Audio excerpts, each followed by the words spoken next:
വചനവുമായി നിങ്ങളെ അഭിസംബോധന ചെയ്യാൻ കഴിയുന്നതിൽ വളരെ സന്തോഷിക്കുന്നു. ഈ മീറ്റിങ്ങിന് നേതൃത്വം കൊടുക്കുന്ന കർത്താവിൻ്റെ ദാസന്മാർ, ഈ പ്ലാറ്റ്ഫോമിന്റെ പുറകിൽ അത്യുദ്ധാനം ചെയ്യുന്ന ഈ HTCയുടെ ഡയറക്ടറായിരിക്കുന്ന കർത്താവിൻ്റെ ദാസൻ കുടുംബം, എല്ലാവർക്കും കർത്താവായ യേശു ക്രിസ്തുവിന്റെ വന്യപരിശുദ്ധ നാമത്തിലുള്ള ക്രിസ്തീയ വന്ദനങ്ങൾ അറിയിക്കും. കഴിയുന്ന അത്ര ആളുകൾ അവരുടെ വീഡിയോകൾ ഓൺ ചെയ്യണം. നമ്മൾ ഇന്നു മുതൽ ഒരു പുതിയ പഠനത്തിലേക്കാണ് പ്രവേശിക്കുന്നത്. നിങ്ങൾക്ക് അതിനെക്കുറിച്ച് അറിയിപ്പ് ലഭിച്ചിട്ടുണ്ടോ ഇല്ലോ എന്ന് എനിക്കറിയില്ല. എങ്കിലും ആനന്ദ വർണ്ണനകൾ എന്ന പേരിൽ, ബിയാറ്റിറ്റ്യൂഡ്സ് എന്ന പേരിൽ നമ്മളൊരു പുതിയ പഠനത്തിലേക്കാണ് ഈ ദിവസങ്ങളിൽ പ്രവേശിക്കുന്നത്. ആഴ്ചയിൽ 2 ദിവസം വീതം നമ്മൾ ഈ വിഷയത്തിന്റെ ക്ലാസ്സുകൾ ഉണ്ടായിരിക്കും. സ്തോത്രം. അതിനെ ആസ്പദമായിട്ട് ഈ ആനന്ദ വർണ്ണനകൾ അല്ലെങ്കിൽ ബിയാറ്റിറ്റ്യൂഡ്സ് എന്ന ഈ സബ്ജക്റ്റിനെ ആസ്പദമായിട്ട് മത്തായി സുവിശേഷം 5-ാം അധ്യായത്തിന്റെ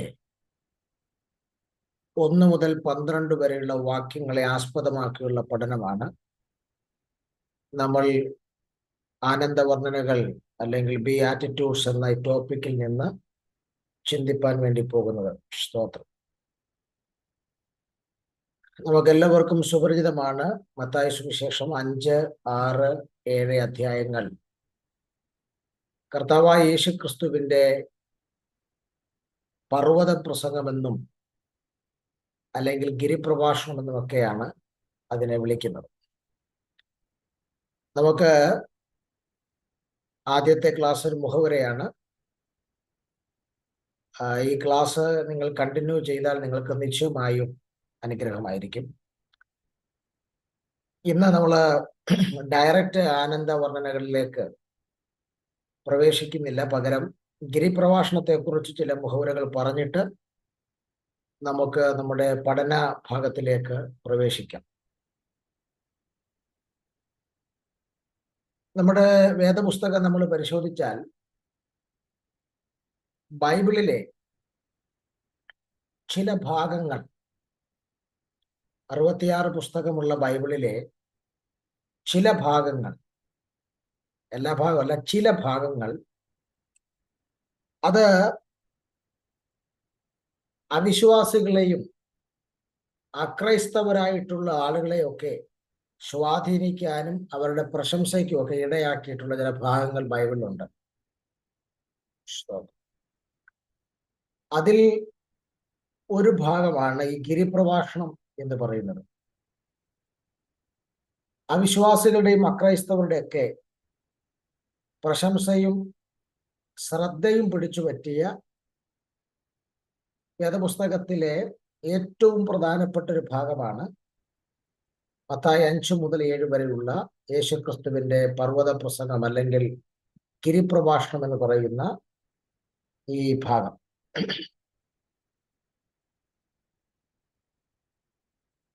മഹാത്മാഗാന്ധിജി, ഇന്ത്യയുടെ രാഷ്ട്രപിതാവായിരുന്ന മഹാത്മാഗാന്ധിജി അല്ലെങ്കിൽ രാഷ്ട്രപിതാവായ മഹാത്മാഗാന്ധിജി 1928 അദ്ദേഹം ഒരു കുറിപ്പ്, അദ്ദേഹത്തിന്റെ എഴുത്തിൽ അദ്ദേഹം മെൻഷൻ ചെയ്യുകയുണ്ടായി. എൻ്റെ ജീവിതത്തിൽ വഴിയറിയാതെ വിഷമിക്കുന്ന ഘട്ടങ്ങളിലെല്ലാം ഞാൻ ബൈബിളിലെ പുതിയ നിയമം വായിക്കുകയും അതിൽ നിന്ന് ശക്തി സംഭരിക്കുകയും ചെയ്തിട്ടുണ്ട്.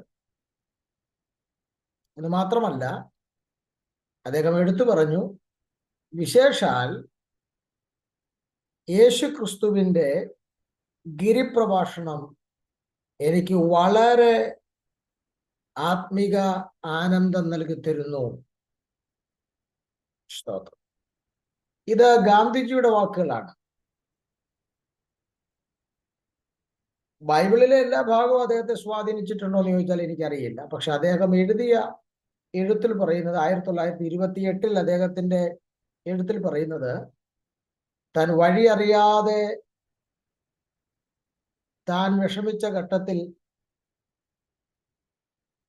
തനിക്ക് ബൈബിളിലെ പുതിയ നിയമഭാഗങ്ങൾ വലിയ ശക്തിയായി തീർന്നിട്ടുണ്ടെന്നും, എന്നാൽ ആ പുതിയ നിയമത്തിലെ തന്നെ യേശുവിന്റെ ഗിരിപ്രഭാഷണം തനിക്ക് വലിയ ആത്മീയ ആനന്ദം നൽകിയിട്ടുണ്ടെന്നൊക്കെയാണ് ഈ ഗിരിപ്രഭാഷണ ഭാഗത്തെക്കുറിച്ച്, യേശു ക്രിസ്തുവിന്റെ മഹത്വകരമായ ഈ പർവ്വത പ്രസംഗത്തെക്കുറിച്ച് മഹാത്മാഗാന്ധിജി പറഞ്ഞ സ്റ്റേറ്റ്മെന്റ്. ഈ മഹാത്മാഗാന്ധിജി യേശുവിന്റെ ഗിരിപ്രഭാഷണത്തിന് ഇത്രയും വലിയ വില കൊടുക്കുമ്പോൾ പെന്തക്കോസുകാരായി നമ്മൾ ഇതിന് അത്രയും വില കൊടുക്കുന്നുണ്ടോ പ്രിയരെ? സ്തോത്രം. നമ്മളിത് നമ്മുടെ വീടിനകത്ത്, സഭയ്ക്കകത്തൊക്കെ ഇത് ഒരു പഠന വിഷയമാക്കുന്നുണ്ടോ എന്നുള്ളത് ഒരു പ്രധാനപ്പെട്ട വിഷയം തന്നെയാണ്. സ്തോത്രം. എന്നാൽ നമ്മളെ സംബന്ധിച്ച് നമുക്ക് ഈ ഗിരിപ്രഭാഷണം മൊത്തം ഇഷ്ടപ്പെടാൻ സാധ്യത കുറവാണ്. പക്ഷെ അതിലെ ചില വാക്യങ്ങളൊക്കെ നമുക്ക് ഇഷ്ടമാണ്. നമ്മൾ ചിലപ്പോ ഒക്കെ പ്രസംഗിക്കാൻ ഉപയോഗിക്കാറുണ്ട്, പ്രാർത്ഥനയ്ക്ക് ഉരുവിടാറുണ്ട്. മൊത്തം ഗിരിപ്രഭാഷണം ഇഷ്ടമാകാൻ സാധ്യത കുറവാണ്. അത് വായിച്ചാൽ മനസ്സിലാക്കാനും ബുദ്ധിമുട്ടാണ്. പരിശുദ്ധാത്മാവിന്റെ പൂർണ്ണ സഹായം അത്യാവശ്യം. എന്നാൽ ചില വാക്യങ്ങളൊക്കെ നമുക്ക് ഇഷ്ടമായി. എസ്പെഷ്യലി 6-ാം അധ്യായത്തിന്റെ 33-ാം വാക്യം നമ്മൾ മിക്കവാറും പ്രസംഗിക്കാനും ഒക്കെ ഉപയോഗിക്കുന്ന വാക്യമാണ്. എന്താണ്? മുമ്പേ അവന്റെ രാജ്യവും നീതിയും അന്വേഷിപ്പിൻ, അതോടുകൂടെ ഇതൊക്കെ നിങ്ങൾക്ക് കിട്ടും. അത് നമുക്ക് കാണാപ്പാടമാണ്. നമ്മൾ ഇത് പറഞ്ഞ് പ്രാർത്ഥിക്കാറുണ്ട്, ഈ വാക്യം പറഞ്ഞ് പ്രസംഗിക്കാറുണ്ട്. കൂടാതെ 7-ാം അധ്യായത്തിന്റെ 7-ാം വാക്യം, യാചിപ്പിൻ എന്നാൽ നിങ്ങൾക്ക് കിട്ടും, അന്വേഷിപ്പിൻ എന്നാൽ നിങ്ങൾ കണ്ടെത്തും, മുട്ടുവിൻ എന്നാൽ നിങ്ങൾക്ക് തുറക്കും. ഇങ്ങനെയൊക്കെയുള്ള ചില വാക്യങ്ങളൊക്കെ നമുക്ക് വളരെ പ്രിയമാണ്, വളരെ ഇഷ്ടമാണ്. ഗിരിപ്രഭാഷണം മൊത്തം നമ്മൾ ഇഷ്ടപ്പെടുന്നു എന്ന് ചോദിച്ചാൽ, അതിനെ നമ്മൾ എന്തുമാത്രം വില കൊടുക്കുന്നു എന്ന് ചോദിച്ചാൽ, അത് വളരെ കുറവായിരിക്കാം. കാരണം ഞാൻ പല സഭകളെയും വീക്ഷിച്ചിട്ടുണ്ട്. പല സഭകളിൽ ഇത് പ്രസംഗിക്കുന്ന പോലും ഇത് പഠിപ്പിക്കുന്ന പോലും വളരെ കുറവാണ്. എന്തുകൊണ്ടാണ് ചില ആളുകൾ ഈ ഗിരിപ്രഭാഷണം പഠിപ്പിക്കാത്തത്? ഞാൻ മനസ്സിലാക്കിയ ചില യാഥാർത്ഥ്യങ്ങൾ പറയുകയാണ്. ഈ ഗിരിപ്രഭാഷണം ചിലർ പഠിപ്പിക്കാത്തതിന്റെ അവർ പറയുന്ന റീസൺ, ഒന്നാമത്തെ റീസൺ, ഇത് പഠിപ്പിക്കാത്ത ആളുകൾ പറയുന്ന ഒന്നാമത്തെ റീസൺ, ഇത് യഹൂദന്മാർക്ക് മാത്രം കൊടുത്ത കൽപ്പനയാണ്, ഇത് സഭയ്ക്ക് ബാധകമല്ലെന്നാണ് അവർ പഠിപ്പിക്കുന്നത്. സ്തോത്രം. ഇത് യഹൂദന്മാർക്ക് മാത്രം കൊടുത്തിരിക്കുന്ന കൽപ്പനയാണ്, ഇത് സഭയ്ക്ക് ബാധകമല്ലെന്ന്. എന്നാൽ അവരറിയാതെ ഒരു സത്യമുണ്ട്. കർത്താവായ യേശുക്രിസ്തു വന്നത് യഹൂദന് വേണ്ടി മാത്രമല്ല, അവൻ സകല ജനതയുടെയും രക്ഷിതാവാണ്.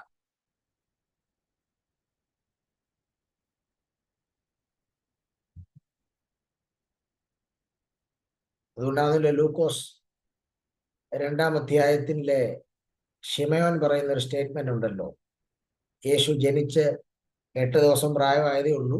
ശിമയോൻ പറയുന്നു, സകല ജാതികൾക്കും വേണ്ടി നീ ഒരുക്കിയ രക്ഷയെ എന്റെ കണ്ണ് കണ്ടുവല്ലോ. യഹൂദനിൽ നിന്നാണ് രക്ഷ വന്നത് എന്ന് യോഹന്നാൻ പറയുന്നുവെങ്കിലും യേശുക്രിസ്തു സകല ജാതികളുടെയും രക്ഷിതാവാണ്. അപ്പോൾ ഇത് യഹൂദന് മാത്രമായി ബാധകമായ ഒരു കൽപ്പനയല്ല, ഇത് യേശുക്രിസ്തുവിൽ കർത്തൃത്വം അംഗീകരിക്കുന്ന രക്ഷിക്കപ്പെടുന്ന സകലർക്കും ബാധകമായ ഒരു കൽപ്പന തന്നെയാണ്. ഇനി ഇത് പഠിപ്പിക്കാത്ത ആളുകളുടെ രണ്ടാമത്തെ കാരണം അവർ പറയുന്നത്, ഇത് ഭാവിപരമായിട്ടുള്ള കാര്യമാണ്. ഭാവിപരമായ കാര്യമാണെന്ന് പറഞ്ഞാൽ അവർ പറയുന്നത് കർത്താവായ യേശു ക്രിസ്തുവിന്റെ രണ്ടാം വരവിന് ശേഷം സഹസ്രാബ്ദ വാഴ്ചയിൽ സംഭവിക്കേണ്ട കാര്യമാണ്. എന്ന് പറഞ്ഞാൽ ഗിരിപ്രഭാഷത്തിൽ പറഞ്ഞ മൊത്തം കാര്യമല്ല, ഇതില് മിക്കവാറും കാര്യങ്ങളൊക്കെ ഭാവിപരമായ കാര്യമാണ്. ഇത് കർത്താവായ യേശു ക്രിസ്തുവിന്റെ രണ്ടാമത്തെ വരവിന് ശേഷം സഹസ്രാബ്ദ വാഴ്ചയിൽ സംഭവിക്കേണ്ടതാണ് ഇതിലെ ചില ഭാഗങ്ങളൊക്കെ. അതുകൊണ്ട് ഇത് ഭാവിപരമായ കാര്യമായതുകൊണ്ട് അതിനെ ഇപ്പോൾ പഠിപ്പിക്കേണ്ട കാര്യമില്ല എന്നുള്ളതാണ് ചില ആളുകളുടെ വാദം. എന്നാൽ ഗിരിപ്രഭാഷണത്തിൽ ഭാവിയിൽ സംഭവിക്കേണ്ട ചില കാര്യങ്ങൾ പറയുന്നുണ്ട് എന്നുള്ളത് സത്യമാണ്. എന്നാൽ ഭൂരിഭാഗം കാര്യങ്ങളും അങ്ങനെയല്ല. ജീവിച്ചിരിക്കുന്ന നമ്മൾ അനുസരിക്കേണ്ട ആത്മീക സത്യങ്ങളാണ് ഭൂരിഭാഗം കാര്യങ്ങൾ. ഒന്നുകൂടി ഇറങ്ങി പറഞ്ഞാൽ, ദൈവരാജ്യത്തിലെ പ്രജകൾ ഇന്ന് അനുസരിക്കേണ്ട ആത്മീക സത്യങ്ങളുടെ സമാഹാരമാണ് ഗിരിപ്രഭാഷണത്തിന്റെ പ്രമേയം. സ്തോത്രം.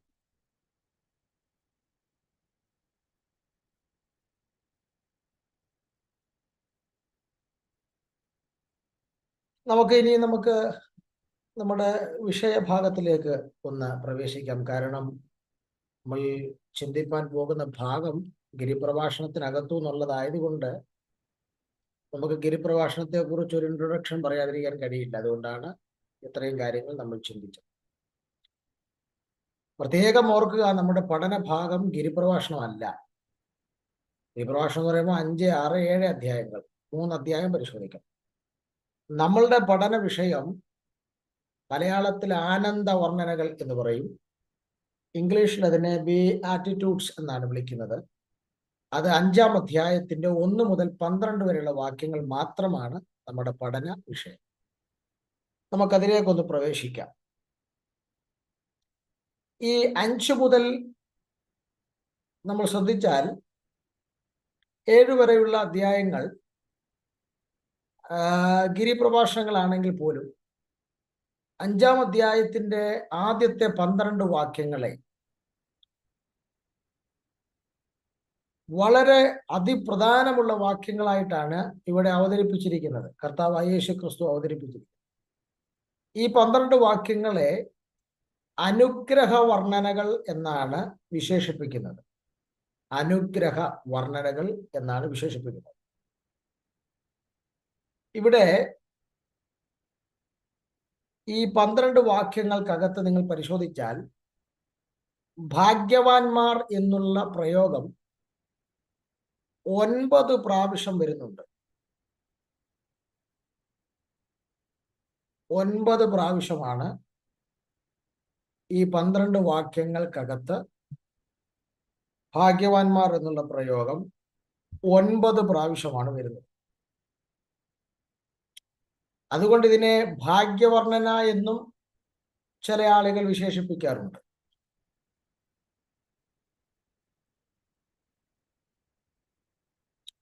ഈ ഭാഗ്യം എന്ന് പറഞ്ഞാൽ എന്താണ്?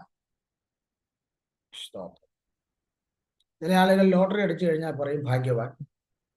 ചില ആളുകൾ ചിലരുടെ ജീവിതത്തെ ചൂണ്ടിയിട്ട് പറയും ജനിക്കുവാണെങ്കിൽ അവരെ പോലെ ജീവിക്കണം, ഭാഗ്യവാൻ. എന്താണ് ഈ ഭാഗ്യം എന്നതിനുള്ള ഒരു നിർവചനം കൊടുക്കാൻ കഴിയുന്നത്? എന്താണ് ഭാഗ്യം? അപ്രതീക്ഷിതമായി അനർഹമായി ലഭിക്കുന്ന നന്മകളെയാണ് മനുഷ്യൻ ഭാഗ്യമെന്ന് വിശേഷിപ്പിക്കുന്നത്. അപ്പോൾ എന്താണ് ഭാഗ്യം എന്നുള്ളതിന് നമുക്ക് കൊടുക്കാൻ പറ്റുന്നൊരു നിർവചനം അപ്രതീക്ഷിതമായ അനർഹമായ ലഭിക്കുന്ന നന്മകളെയാണ് മനുഷ്യൻ ഭാഗ്യം എന്ന് വിശേഷിപ്പിക്കുക. അപ്പൊ ഒരാൾക്ക് അപ്രതീക്ഷിതമായി അനർഹമായി ലഭിക്കുന്നതിനെയാണ്, അങ്ങനെ ലഭിക്കുന്ന നന്മകളെയാണ് മനുഷ്യൻ ഭാഗ്യം എന്ന് വിശേഷിപ്പിക്കുന്നത്.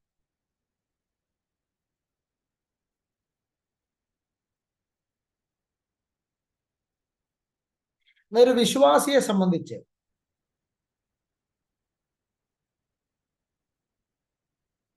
ഒരു വിശ്വാസിക്ക്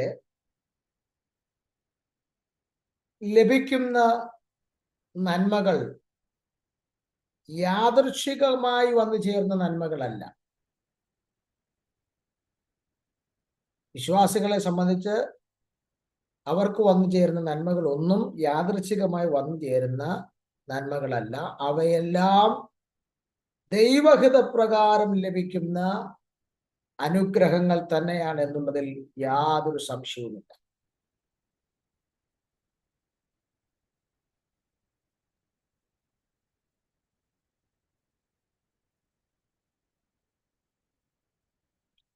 അതുകൊണ്ട് തന്നെ നമുക്ക് ഈ 5-ാം അധ്യായത്തിന്റെ ആദ്യത്തെ 12 വാക്യങ്ങളെ ഭാഗ്യവർണ്ണന എന്ന് വിശേഷിപ്പിക്കാൻ പറ്റുകയില്ല. കാരണം ദൈവമക്കളെ സംബന്ധിച്ച് ലഭിക്കുന്ന ഒരു നന്മയും ഭാഗ്യമായി ലഭിക്കുന്നതോ യാദൃച്ഛികമായി ലഭിക്കുന്നതൊന്നുമല്ല. എല്ലാം ദൈവഹിതപ്രകാരം നമുക്ക് ലഭിക്കുന്ന നന്മകളാണ്. അതുകൊണ്ട് തന്നെ ഇതിനെ നമുക്ക് മറ്റു പലരും വിശേഷിപ്പിക്കുന്ന പോലെ ഭാഗ്യ വർണ്ണനകൾ എന്ന് വിശേഷിപ്പിക്കാൻ കഴിയുന്നതല്ല. ഇംഗ്ലീഷ് ബൈബിളിൽ നമ്മൾ പരിശോധിച്ചാൽ ഈ ഭാഗ്യവാൻ എന്ന് പറയുന്നിടത്തെല്ലാം ഇംഗ്ലീഷിൽ കൊടുത്തിരിക്കുന്നത് ബ്ലസ്ഡ് എന്ന ഒരു പദമാണ്. ബ്ലസ്ഡ് എന്നൊരു പദമാണ് കൊടുത്തിരിക്കുന്നത്. അപ്പോൾ ഇതിനെ നമുക്ക് വിശേഷിപ്പിക്കാൻ കഴിയുന്നത് ഭാഗ്യവർണ്ണന എന്നതിന് പകരം അനുഗ്രഹവർണ്ണന എന്നാണ് വിശേഷിപ്പിക്കാൻ കഴിയുന്നത്. കാരണം ഇതിന്റെ ഇംഗ്ലീഷ് വേർഷൻ ഭാഗ്യവാൻ എന്നുള്ളതിന്റെ ഇംഗ്ലീഷ് തർജ്ജിമയിൽ കൊടുത്തിരിക്കുന്ന എല്ലാം ബ്ലസ്ഡ്, അനുഗ്രഹിക്കപ്പെട്ടവൻ എന്നുള്ള പരാമർശമായതുകൊണ്ട് ഇതിനെ അനുഗ്രഹ വർണ്ണന എന്ന് നമുക്ക് വിശേഷിപ്പിക്കാം. ആദ്യത്തെ 12 വാക്യങ്ങളിൽ ഭാഗ്യവാൻ എന്ന് നാം കാണുന്നു. അതിൻ്റെ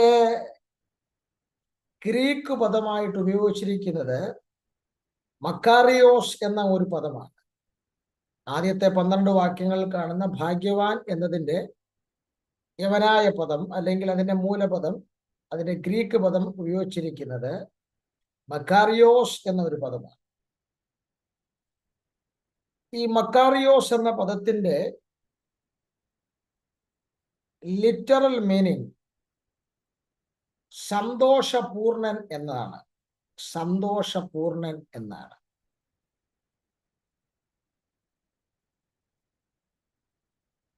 അല്ലെങ്കിൽ സന്തോഷപൂർണം എന്നാണ്. ഒന്നുകൂടെ പറയാം. ഭാഗ്യവാൻ എന്നതിൻ്റെ മൂലഭാഷയിൽ കൊടുത്തിരിക്കുന്ന പദമാണ് മക്കാറിയോസ്. മക്കാറിയോസ് എന്ന പദത്തിന്റെ ലിറ്ററൽ മീനിങ് കൊടുത്തിരിക്കുന്നതാണ് സന്തോഷപൂർണം എന്നാണ്. വാസ്തവത്തിൽ ഇത് ആത്മീക ആനന്ദത്തെക്കുറിച്ചാണ് ഈ മക്കാറിയോസ് എന്ന പദം കൊണ്ട്, ഈ സന്തോഷപൂർണം എന്ന പദം കൊണ്ട് ഉദ്ദേശിക്കുന്നത് ആത്മീക ആനന്ദത്തെക്കുറിച്ചാണ്. കർത്താവായ യേശു ക്രിസ്തു ഈ ഭാഗത്ത് വിശദീകരിക്കുന്ന ആനന്ദം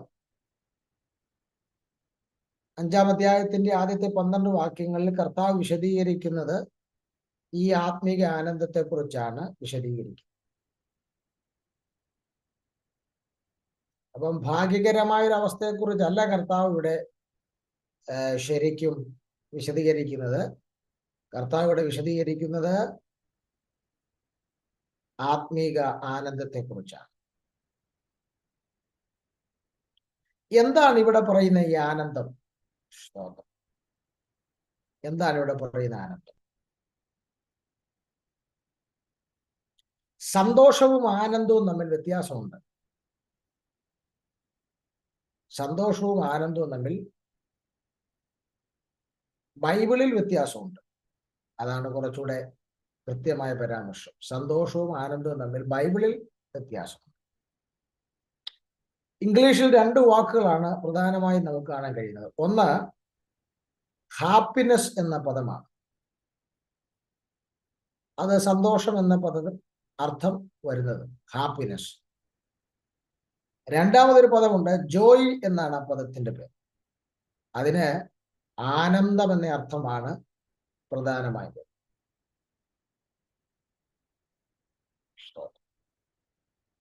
അപ്പോൾ ഹാപ്പിനെസ് എന്ന് പറഞ്ഞാൽ സന്തോഷം, ജോയ് എന്ന് പറഞ്ഞാൽ ആനന്ദം.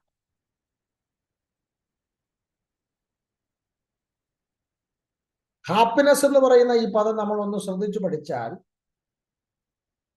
ഹാപ്പ് എന്ന മൂലപദത്തിൽ നിന്നാണ് ഹാപ്പിനെസ് എന്നുള്ള ഈ പദം വന്നിരിക്കുന്നത്. ഹാപ്പ് എന്ന മൂലപദത്തിൽ നിന്നാണ് ഹാപ്പിനെസ് എന്ന് പറയുന്ന ഈ പദം വന്നിരിക്കുന്നത്. ഹാപ്പ് എന്ന വാക്കിന്റെ അർത്ഥം HAP, ഹാപ്പ് എന്ന വാക്കിന്റെ അർത്ഥം ചാൻസ് എന്നാണ്. ചാൻസ്, അപ്രതീക്ഷിതമായ സംഭവങ്ങൾ, അപ്രതീക്ഷിതമായ അവസരങ്ങൾ എന്നൊക്കെയാണ് ഹാപ്പ് എന്ന വാക്കിന്റെ അർത്ഥം.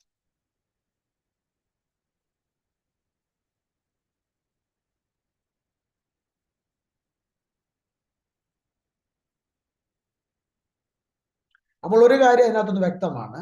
ഹാപ്പിനെസ് എന്ന് പറയുന്ന സന്തോഷം എന്നർത്ഥമാക്കുന്ന ഈ ഇംഗ്ലീഷ് പദം സാഹചര്യങ്ങളുമായി ബന്ധപ്പെട്ട് നിൽക്കുന്നതാണ്. സാഹചര്യങ്ങളുമായി ബന്ധപ്പെട്ട് നിൽക്കുന്നതാണ്.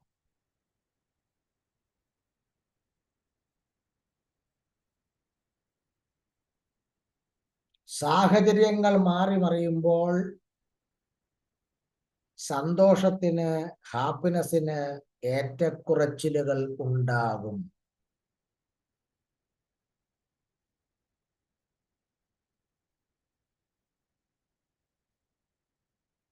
അപ്പോൾ ലോകം തരുന്ന സന്തോഷവുമുണ്ട്, യേശുക്രിസ്തുവിൽ വിശ്വസിക്കുന്നവന് ലഭിക്കുന്ന ആനന്ദവും ഉണ്ട്. ഇത് രണ്ടും രണ്ടാണ്.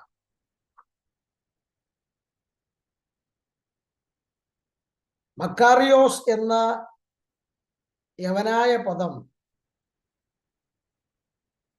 ഒരു യവനായ ചിന്താഗതിയിൽ ഗ്രീക്ക് തത്വചിന്തകന്മാർ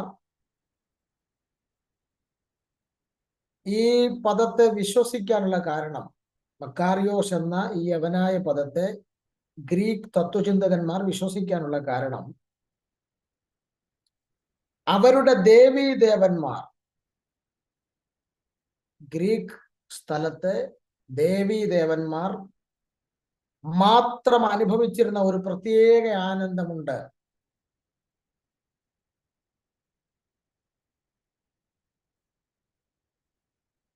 അത് അവരുടെ യവനായ ദേശത്തിലെ ദേവന്മാരും ദേവിമാരും മാത്രം അനുഭവിച്ചിരുന്ന ഒരു പ്രത്യേക ആനന്ദമുണ്ട്. അത് സാധാരണ മനുഷ്യർക്ക് അപ്രാപ്യമായ, അലൗകികമായ ആനന്ദമായിരുന്നു. അതിനെയാണ് അവർ മക്കാറിയോസ് എന്ന പദം കൊണ്ട് വിശേഷിപ്പിച്ചിരുന്നത്.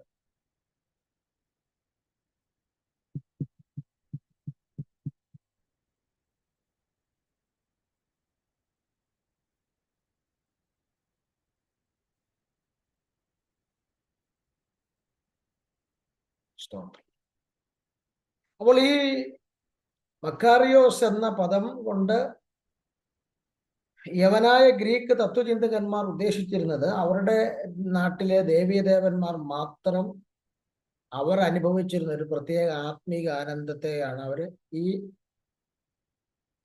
മക്കാറിയോസ് എന്ന പദം കൊണ്ട് അവര് ഉദ്ദേശിച്ചത്. എന്ന് പറഞ്ഞാൽ അതിനെ നമുക്ക് ഇങ്ങനെ ലളിതമായി നമുക്ക് അതിനെ ചിന്തിക്കാം. ഈ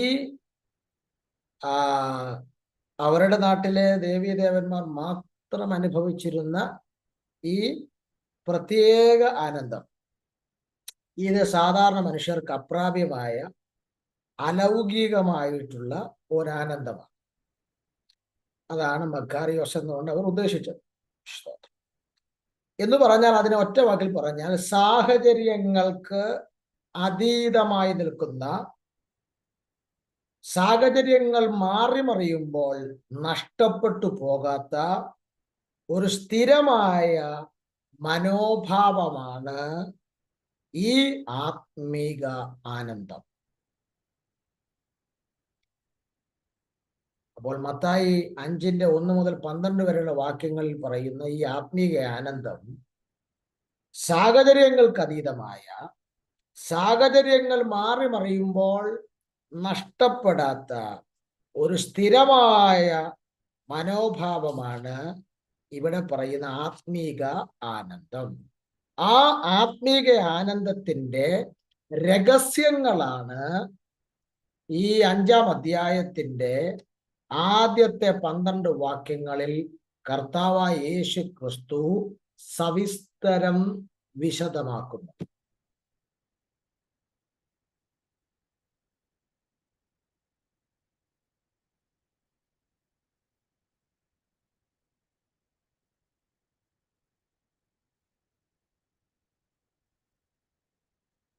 സാധാരണ മനുഷ്യർക്ക് മാനുഷികമായിട്ടുള്ള നിലയിൽ ഈ ലോകത്തിലെ ഏതെങ്കിലും ഒരു വസ്തുക്കൾ കൊണ്ടോ, വസ്തുവകകൾ കൊണ്ടോ, സാഹചര്യങ്ങൾ കൊണ്ടോ ഒക്കെ ലഭിക്കാൻ കഴിയാത്ത ഒരു ആനന്ദം, ദൈവം തരുന്ന ആനന്ദം, അലൗകികമായ ആത്മീകമായ ആനന്ദം. ഈ ആനന്ദത്തെക്കുറിച്ചാണ് കർത്താവ് ഇവിടെ 5-ാം അധ്യായത്തിന്റെ 12 വാക്യങ്ങളിൽ വിശദമാക്കും. സാധാരണ ഒരു മനുഷ്യർക്കും മാനുഷികമായ നിലയിൽ ഏതെങ്കിലും വസ്തുവക കൊണ്ടോ സാഹചര്യങ്ങൾ കൊണ്ടോ ഒന്നും ലഭിക്കാൻ കഴിയാത്ത ഒരാനന്ദം, ദൈവം മാത്രം തരുന്ന ആനന്ദം, അലൗകികമായ ആത്മീകമായ ആനന്ദം. അതാണ് ഇവിടെ കർത്താവ് വിശദമാക്കുന്നത്. ഇംഗ്ലീഷില് 5-ാം അധ്യായത്തിന്റെ 3-ാം വാക്യം മുതൽ 12-ാം വാക്യം വരെയുള്ള ആ ഭാഗത്തിന് ഇംഗ്ലീഷിൽ ബിയാറ്റിറ്റ്യൂഡ്സ് എന്നാണ് വിളിക്കുന്നത്. ബിയാറ്റിറ്റ്യൂഡ്സ് എന്നാണ് വിളിക്കുന്നത്.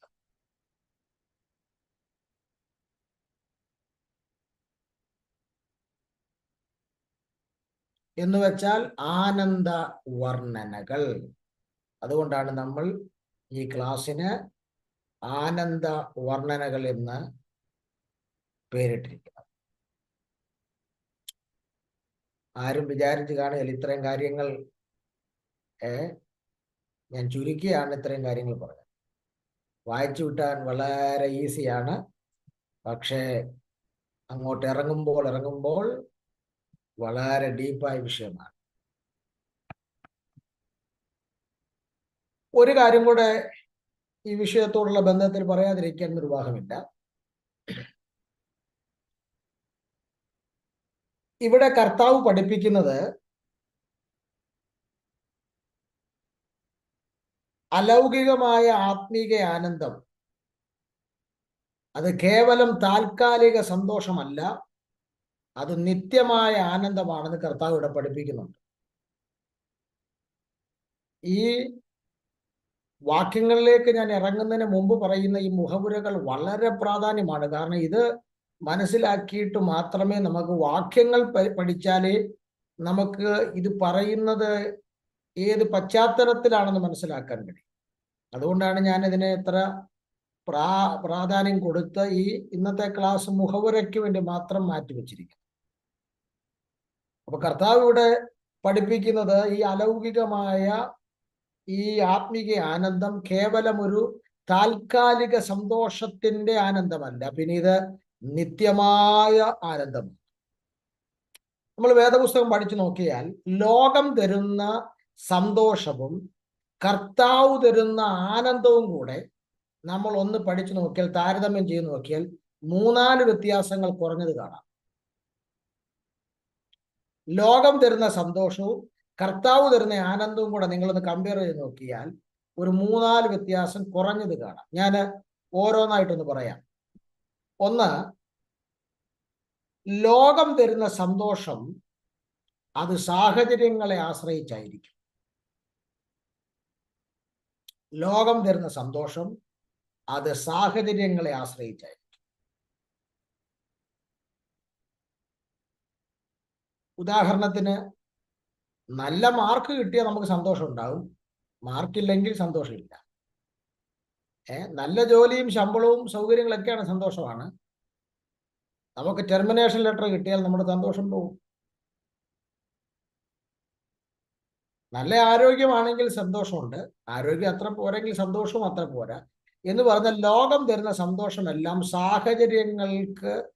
സാഹചര്യങ്ങളുമായി കണക്റ്റ് ആയിട്ടുള്ള, സാഹചര്യങ്ങളെ ആശ്രയിച്ചുള്ള സന്തോഷമാണ് ലോകം തരുന്ന സന്തോഷം. എന്നാൽ കർത്താവ് തരുന്ന ആനന്ദം സാഹചര്യങ്ങൾക്ക് അതീതമാണ്. അതല്ലേ കാരാഗ്രഹത്തിൽ കിടക്കുന്ന ഒരു മനുഷ്യൻ പറയുകയാണ്, എപ്പോഴും സന്തോഷിപ്പീൻ. സന്തോഷിക്കാനുള്ള ഒരു സാഹചര്യവും അദ്ദേഹത്തിനില്ല. പക്ഷെ ഫിലിപ്പ് ലേഖനത്തിൽ ഒരു 10-16 പ്രാവശ്യം അദ്ദേഹം പറയുകയാണ്, ക്രിസ്തുവിൽ നിങ്ങൾ എപ്പോഴും എന്ത് ചെയ്യണം? സന്തോഷിപ്പിൻ. അതാണ് സാഹചര്യങ്ങൾക്ക് അതീതമായ യേശുക്രിസ്തു നൽകുന്ന ആനന്ദം.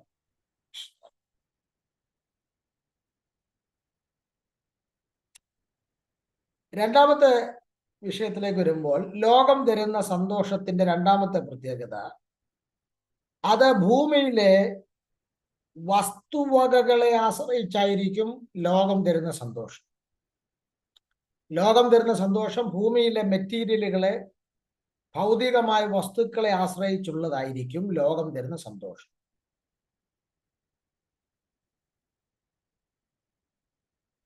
എന്നാൽ കർത്താവ് തരുന്ന സന്തോഷം യേശുക്രിസ്തു എന്ന വ്യക്തിയിൽ അധിഷ്ഠിതമായ സന്തോഷമാണ് തരുന്നത്.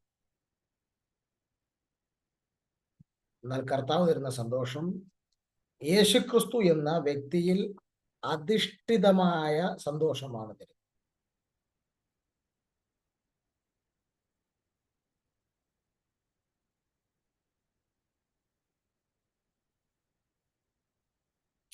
മൂന്ന്, ലോകം തരുന്ന സന്തോഷം താൽക്കാലികമാണ്.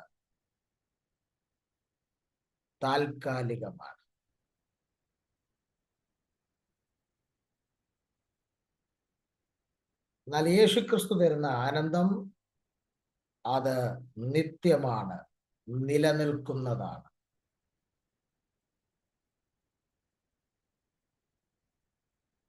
4, ലോകം തരുന്ന സന്തോഷം ബാഹ്യമാണ്.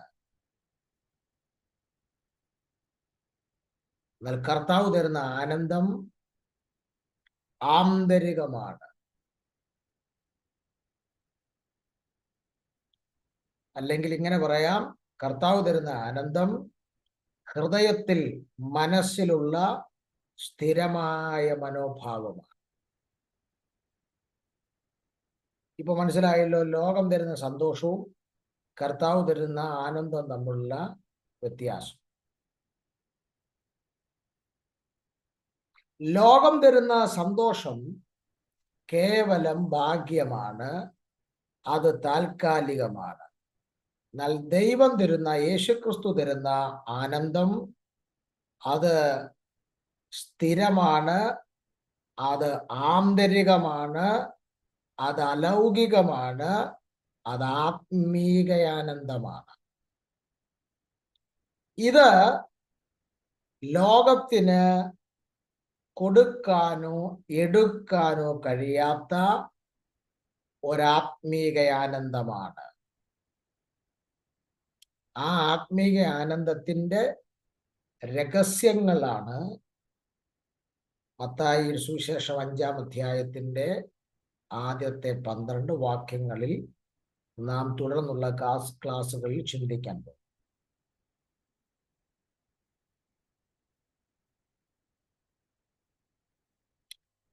അതുകൊണ്ടല്ലേ സിംഹത്തിന്റെ മുമ്പിൽ കൊണ്ട് നിർത്തിയിട്ടും തീച്ചുളുടെ മുമ്പിൽ കൊണ്ട് നിർത്തിയിട്ടുമൊക്കെ യേശുവിനെ തള്ളി പറയാൻ പറഞ്ഞിട്ട് ഭാര്യമാരുടെ മക്കളുടെയൊക്കെ മുഖം കണ്ടിട്ടും യേശുവിനെ തള്ളി പറയുന്നതിനേക്കാൾ തീച്ചുളയിൽ ചാടുന്നതാണ് നല്ലതെന്ന് പറഞ്ഞ് ഭക്തന്മാർ ആ ചക്രവർത്തികളുടെ മുമ്പിൽ അടിയറോ പറയാതിരുന്നതിന്റെ കാര്യം ലോകത്തിന് എടുത്തു കളയാൻ കഴിയാത്ത, ലോകത്തിന് അപകരിക്കാൻ കഴിയാത്ത അലൗകികമായ, ആന്തരികമായ, സ്ഥിരമായ ദൈവം കൊടുക്കുന്ന ആത്മീക ആനന്ദം പ്രാപിച്ചവരായിരുന്നു അവരൊക്കെ. നമ്മെക്കുറിച്ചും കർത്താവ് ആഗ്രഹിക്കുന്നത് എന്തെങ്കിലുമൊക്കെ മെറ്റീരിയൽ ബ്ലെസ്സിങ് കിട്ടുമ്പോൾ സാഹചര്യങ്ങളിൽ അധിഷ്ഠിതമായിട്ടുള്ള ഒരു ഹാപ്പിനെസ്, ഒരു സന്തോഷം പ്രാപിക്കാനല്ല കർത്താവ് നമ്മെക്കുറിച്ച് ആഗ്രഹിക്കുന്നത്.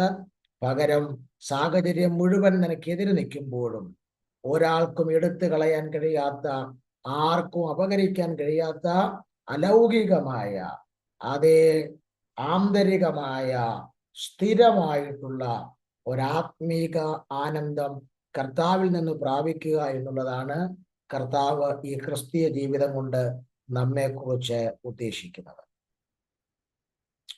എനിക്ക് തോന്നുന്നു, എൻ്റെ ഈ ടോപ്പിക്കിനകത്ത് ഇല്ലാത്തൊരു കാര്യമാണെങ്കിൽ ഞാൻ എൻ്റെ ഒരു സന്തോഷം കൊണ്ട് പറയുകയാണ്. എനിക്ക് തോന്നുന്നു ഏറ്റവും കൂടുതൽ ഈ ഭൂമിയിൽ ജീവിച്ചിരുന്നവരിൽ ഏറ്റവും കൂടുതൽ സന്തോഷം അനുഭവിച്ചിട്ടുള്ള വ്യക്തി നിശ്ചയമായും കർത്താവായ യേശു ക്രിസ്തു തന്നെയായിരിക്കും, അല്ലേ?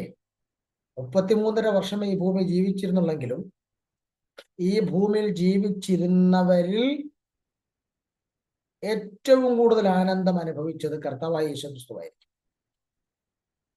അതിന്റെ തെളിവെന്താ? സ്തോത്രം. എബ്രായ ലേഖനം 1-ാം അധ്യായത്തിന്റെ 9-ാം വാക്യത്തിൽ യേശുക്രിസ്തുവിനോട് പിതാവ് പറയുന്ന ഒരു സ്റ്റേറ്റ്മെന്റ് ഉണ്ട് അവിടെ. എന്താ? കൂട്ടുകാരിൽ പരമമായി ആനന്ദ തൈലത്താൽ നിന്നെ എന്ത് ചെയ്യാണ്? അഭിഷേകം ചെയ്യുകയാണ്. സ്തോത്രം.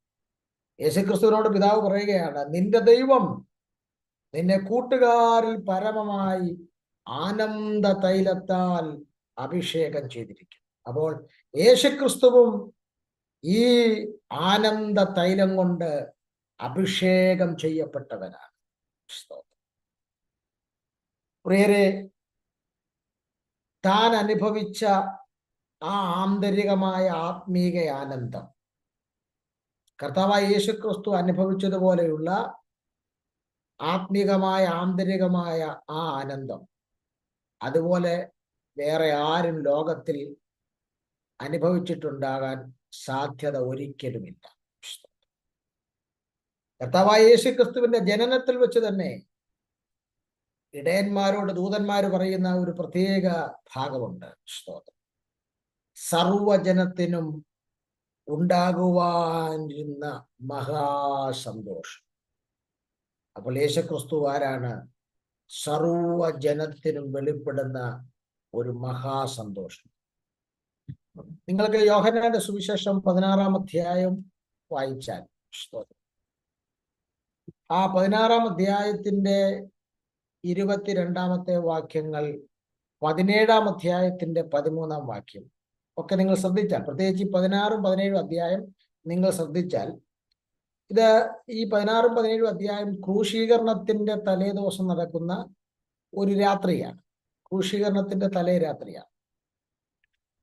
ആ തലേ രാത്രിയിൽ തന്റെ ശിഷ്യന്മാരോട് കർത്താവ് സംസാരിക്കുന്ന ഭാഗമാണ് ഈ യോഹന്നാൻ 16-ഉം 17-ഉം അധ്യായം. എന്നാൽ ഇവിടെ ഈ 2 അധ്യായങ്ങളിൽ കർത്താവ് കൂടെ പറയുന്നൊരു പ്രയോഗമുണ്ട്. എന്താണെന്നറിയാവോ? 1, എൻ്റെ സന്തോഷം. 2, എൻ്റെ സമാധാനം. ഇത് ഒരു പ്രാവശ്യമല്ല, കൂടെ കർത്താവ് ഈ ക്രൂശീകരണത്തിന്റെ തലേ രാത്രിയിൽ 16-ഉം 17-ഉം അധ്യായങ്ങളിൽ കർത്താവ് കൂടെ പറയാണ്, എൻ്റെ സന്തോഷം, എൻ്റെ സമാധാനം. സത്യം നിങ്ങൾ ആ ഭാഗം വായിച്ചാലേ, പിറ്റേ ദിവസം ക്രൂശിക്കപ്പെടാൻ പോകുന്നത് യേശുക്രിസ്തുവാണ്. പിറ്റേ ദിവസം ഈ ഗുരു ക്രൂശിക്കപ്പെടാൻ വേണ്ടി പോവുകയാണ്. ശിഷ്യന്മാർ യേശുവിന്റെ ചുറ്റും ഇങ്ങനെ ഇരിക്കുകയാണ്. അവർ യേശുവിന്റെ ചുറ്റും ഇരിക്കുമ്പോൾ ശിഷ്യന്മാരുടെ ഹൃദയത്തിന്റെ അവസ്ഥ എന്തായിരുന്നു? യോഹന്നാൻ 14:1, നിങ്ങളുടെ ഹൃദയം കലങ്ങിപ്പോകരുത്. അപ്പോൾ ക്രൂശീകരണത്തിന്റെ തലേ രാത്രിയിൽ കർത്താവ് അവരോട് എൻ്റെ സന്തോഷമെന്നും എൻ്റെ സമാധാനം എന്നൊക്കെ പറയുമ്പോൾ ഇത് കേൾക്കുന്ന ശിഷ്യന്മാരുടെ മാനസികാവസ്ഥ എന്ന് പറഞ്ഞാൽ കലങ്ങിയിരിക്കുന്ന ഒരു ഹൃദയത്തോടു കൂടാണ് അവർ കർത്താവിന്റെ അടുക്കൽ ഇരിക്കുന്നത്. ശരിക്കും പറഞ്ഞാൽ ക്രൂശിക്കപ്പെടാൻ പോകുന്നത് ആരാ? യേശു ക്രിസ്തുവാണ്. യേശുവിനെ ആശ്വസിപ്പിക്കേണ്ട ആളുകളാണ് ആര്? ശിഷ്യന്മാർ. പക്ഷെ ഇവിടെ നടക്കുന്ന നേരെ തിരിച്ചാ. എന്തുവാ? കലങ്ങിയിരിക്കുന്ന ശിഷ്യന്മാരെ യേശുക്രിസ്തു ആശ്വസിപ്പിക്കുന്നതായിട്ടാണ് നമുക്കിവിടെ കാണാൻ കഴിയുന്നത്. ആകുല ചിന്തയിലിരിക്കുന്ന ഈ ശിഷ്യന്മാരെ യേശുക്രിസ്തു അവരെ എൻ്റെ സന്തോഷം, എൻ്റെ സമാധാനം എന്നൊക്കെ പറഞ്ഞ് കർത്താവ് അവരെ എന്ത് ചെയ്യുക? ആശ്വസിപ്പിക്കുക. അതാണ് കർത്താവായ യേശുക്രിസ്തുവിന്റെ ഉള്ളിൽ പകരപ്പെട്ടിരുന്ന ആ ആത്മീക സന്തോഷം എന്ന് പറഞ്ഞാൽ ഈ സാഹചര്യം വന്നപ്പം ശിഷ്യന്മാരുടെ എല്ലാ ഹൃദയം കലങ്ങിയപ്പോൾ സാഹചര്യങ്ങൾക്കതീതമായി നിൽക്കുന്ന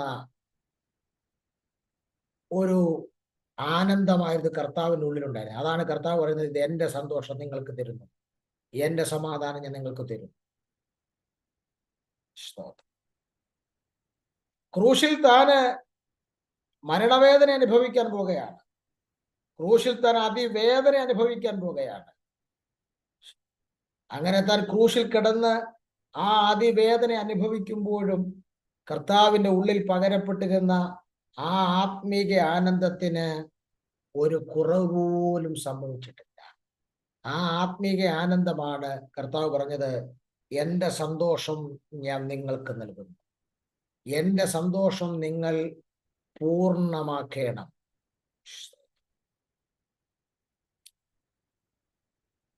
സ്തോത്രം. എൻ്റെ പ്രിയരെ, സാഹചര്യങ്ങൾക്കില്ലാതാക്കാൻ കഴിയാത്ത സ്ഥിരമായ ഒരു സെറ്റിൽ ആറ്റിറ്റ്യൂഡ്, സ്ഥിരമായ ഒരു മനോഭാവമാണ് ആത്മീയ ആനന്ദം. ഒന്നുകൂടെ ഞാൻ പറയാം, സാഹചര്യങ്ങൾക്കൊരിക്കലും ഇല്ലാതാക്കാൻ കഴിയാത്ത സ്ഥിരമായ ഒരു സെറ്റിൽ ആറ്റിറ്റ്യൂഡാണ് ഈ ആത്മീക ആനന്ദം, അല്ലെങ്കിൽ സ്ഥിരമായ മനോഭാവമാണ് ഈ ആത്മീക ആനന്ദം.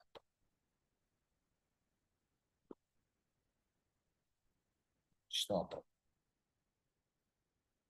ഇന്ന് നമ്മളിവിടെ ഈ ക്ലാസ് അവസാനിപ്പിക്കുകയാണ്.